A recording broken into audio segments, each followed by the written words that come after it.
ಎಲ್ಲ ರೈತರಿಗೂ ನಮಸ್ಕಾರ. ಫಾರ್ಮರ್ಸ್ ಕಿಂಗ್ ಯೂಟ್ಯೂಬ್ ಚಾನಲ್ಗೆ ಸ್ವಾಗತ.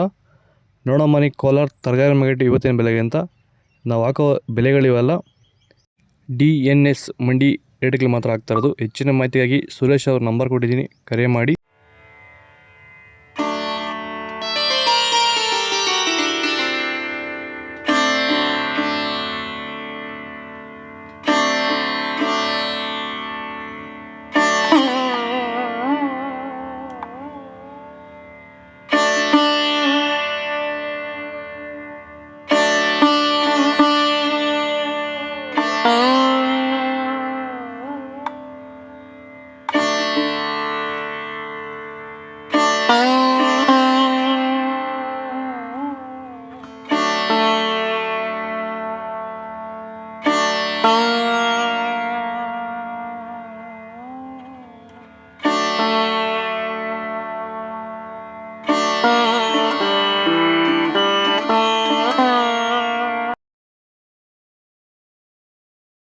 ಸರ್, ಇವಾಗ ನೀವು ಸಂತುಲನ್ ಬಳಸಿದ ಮೇಲೆ ನಿಮ್ಗೆ ಮೇಜರಾಗಿ ಏನು ವ್ಯತ್ಯಾಸ ನಿಮ್ಗೆ ಬಂದಿದೆ ತೋಟದಲ್ಲಿ? ಸರ್ ಇಲ್ಲ, ಸಂತುಲನ್ ಬೆಳೆಸಿದ ಮೇಲೆ ಎಲೆ ಎಲ್ಲ ಗ್ರೈನಿಸು ಎಲ್ಲ ತುಂಬ ಚೆನ್ನಾಗಿ ಬಂದಿದೆ. ಮೊದಲು ಫೈನಲ್ ಆಗಿ ಈ ಮೂಲಕ ನೀವು ಬೇರೆ ನಮ್ಮ ಬೆಳೆಗಾರರಿಗೆ, ತರಕಾರಿ ಬೆಳೆಗಾರ ಇರ್ಬೋದು, ಫ್ಲವರ್ ಬೆಳೆಗಾರ ಇರ್ಬೋದು, ಅಥವಾ ಬೇರೆ ಯಾವುದೇ ರೀತಿ ತರಕಾರಿ ಬೆಳೆಗಾರರಿಗೆ ಏನು ಹೇಳಕ್ಕೆ ಇಷ್ಟಪಡ್ತೀರಾ ಸರ್? ನಾನು ಎಲ್ಲ ಬೆಳೆಗಾರರಿಗೂ ಹೇಳೋದೇನೆಂದರೆ ಸಂತುಲನ್ ತುಂಬ ಚೆನ್ನಾಗಿದೆ. ಎಲ್ಲ ರೈತರು ಇದನ್ನು ಯೂಸ್ ಮಾಡಬೇಕು, ಮತ್ತು ಇದನ್ನು ನೀವು ಉಪಯೋಗ ಮಾಡಿಕೊಂಡ್ರೆ ಅವ್ರಿಗೆ ತುಂಬ ಅನುಕೂಲ ಇರುತ್ತೆ.